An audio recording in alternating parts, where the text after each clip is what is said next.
tumanida chetdan kelgan o'qituvchilar dars bermagan. Bu ham bir yangilik. Bu yangilik yurtboshimiz tomonidan qo'llab-quvvatlanyapti. Hozir o'zi yoshligi yurtboshimizga juda katta e'tibor beryaptilar. Aynan ta'lim sohasiga. Kecha bo'lgan selektor yig'ilishida ham yurtboshimiz ta'lim va yana bir marta ta'lim deb shunaqa faxrlanib gapirdi.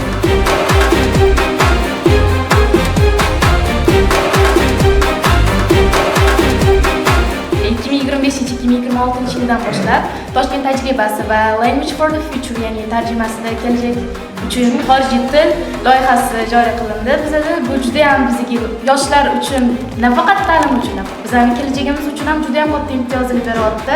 Kuni kecha ham yurtboshimiz tomonidan yoshlar bilan uchrashuv bo'ldi-ku. Ba'zilarning ichingizdan ham shu darajada yurtboshimiz bilan uchrashib, o'zingizning taklif istaklaringizni, yengilliklaringizni aytishni talabdoriman. Aynan Yakkasaroydan chiqsa, men juda faxrlanaman. Lekin mana yurtboshimiz tomonidan juda katta e'tibor, juda katta imtiyozlar yaratilyapti yoshlarga. Mana shu imtiyozlardan unumli foydalanish kerak.